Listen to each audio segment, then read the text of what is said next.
There are a lot of pressing things going on right now, and most of them seem connected to No Sleep and Infected Town. It makes it hard to just write about what I did last week, since I'm dying to share these new experiences and possible clues with you.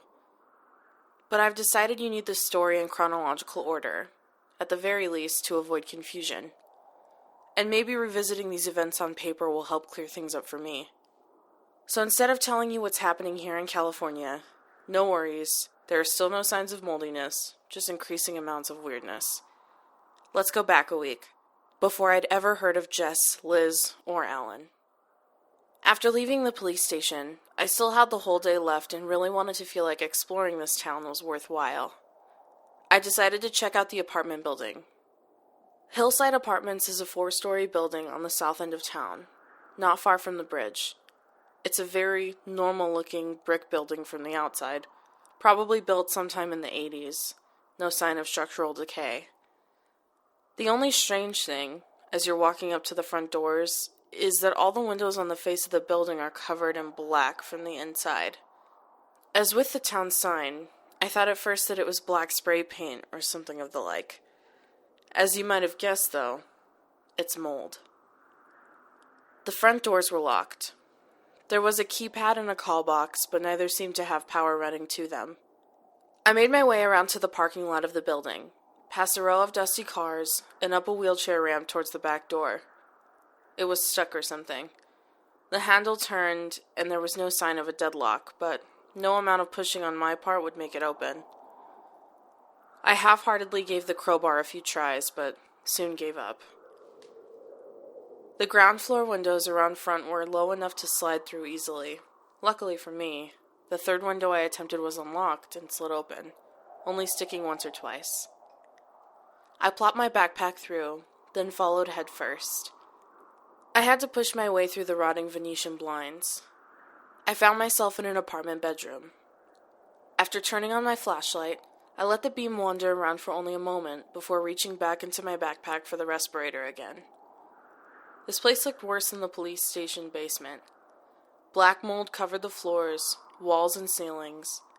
Water gathered in one corner of the ceiling as under a busted pipe, letting gray droplets escape to join the pool of water on the decaying mattress underneath. Furniture had been reduced to vague shapes, stained and rotten, in tones of gray and black. I left the bedroom and walked into a living area that could have been inhabited yesterday, if not for the mold. Again, the place didn't just look deserted. It looked like it had been evacuated. A few bottles and cans littered the coffee table in the living room, near an entertainment cabinet with an expensive-looking, yet seemingly decaying, sound system and TV. A couple plates sat on the counter in the kitchen, covered in black gunk, along with a sink full of dishes growing green algae. But the creepiest things were the family photos lining the walls. Mom, Dad, 2 infants, grinning at me from silver frames. All left there hanging, mold beginning to creep over their happy, normal faces. Anyone moving out would take those, surely. I could explain away the dishes and even the electronics, but family pictures?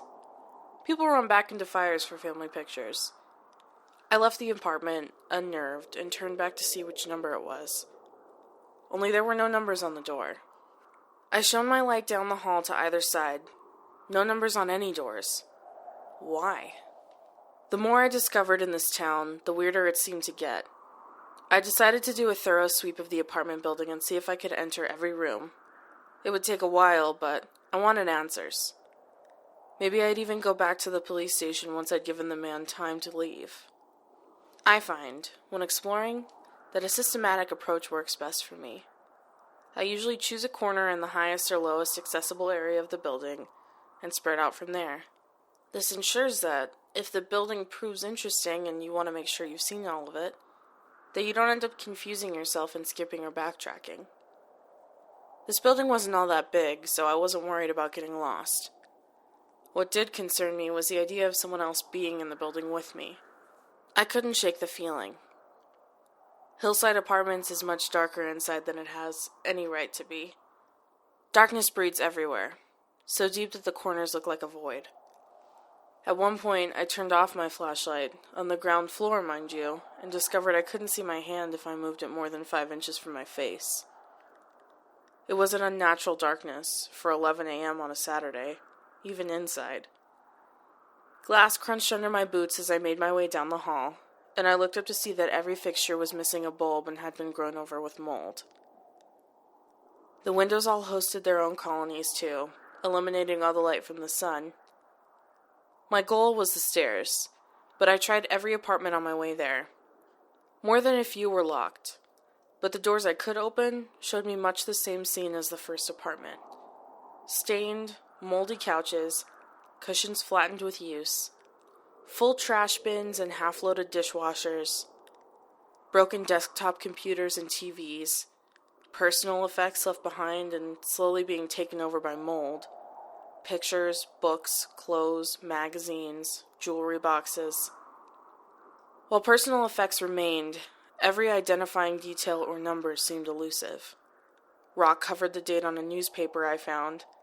Mail left in piles on a bookshelf had been so waterlogged that the names and addresses were illegible. It became kind of a game for me to try to find one piece of evidence as to when the town had last been functioning and who had lived there. Even a year would have made me jump for joy. I still want to confirm this. If I find that the town had been inhabited in 2012 or 2013, there's more evidence that it's the place where Alan and Liz lived. At one point, I came into the lobby, which is large enough that the beam of my flashlight didn't reach the opposite wall, swallowed instead into darkness. I didn't linger here for long.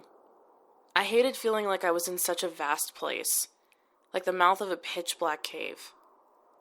Quickly, I found a door marked stairway and went inside. Whereas the lobby brought out my agoraphobia, the space seemed uncomfortably cramped. I felt I was being encroached on from all sides by the grimy walls as I made my way down the concrete steps, so much so that I kept swinging my light left and right to make sure the passage wasn't getting narrower. Raspy breathing filled the space, and I'm not sure it was just my own. Immediately upon leaving the stairway, my light found shelves filled with rusty machinery and a ceiling of blackened pipes. Custodial and maintenance tools littered the floor. The hallway ahead gave me the creeps. Like the lobby, my light was swallowed by blackness before it ended, so I turned right and went down a shorter corridor to an open door. At first glance, things looked typical for the building. Decay reigned, but everything was recognizable. A hulking mass of rusted machinery took up half the room, and pipes and ventilation shafts crisscrossed the moldy ceiling. In one corner of the wall was a set of iron ladder rungs leading up to a trapdoor in the ceiling.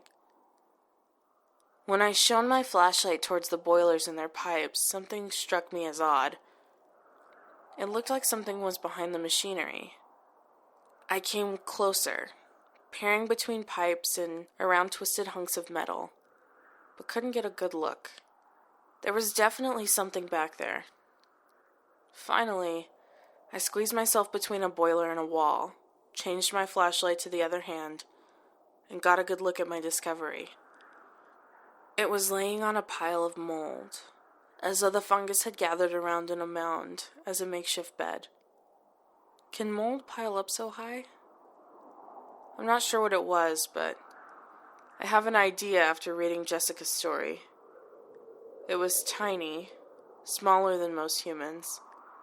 It lay in the fetal position, all curled in on itself, except for its shriveled white legs, which hung at an unnatural angle from its hips.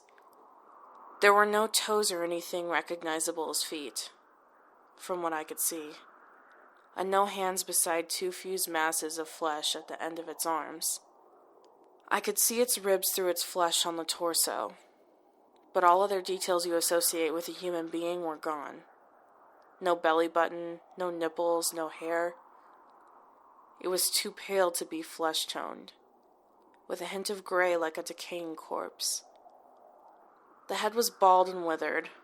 Its face was turned towards me. At least I thought it was. There were no eyes, no nose. Just a smooth expanse of pallid flesh over the largest mouth I'd ever seen. The creature was smiling, broadly, from ear to ear and chin to cheekbones. Its teeth were human-shaped, but far longer, and seemed fused together. There was no gap between teeth of the upper jaw and teeth of the lower. I freaked out. While trying to squirm out of the space between boiler and wall, I noticed something about the creature. No movement, no breathing, not even a twitch or any kind of reaction to my presence. I realized after a minute that it was dead. That was enough for me. I couldn't stand to be in the building another minute.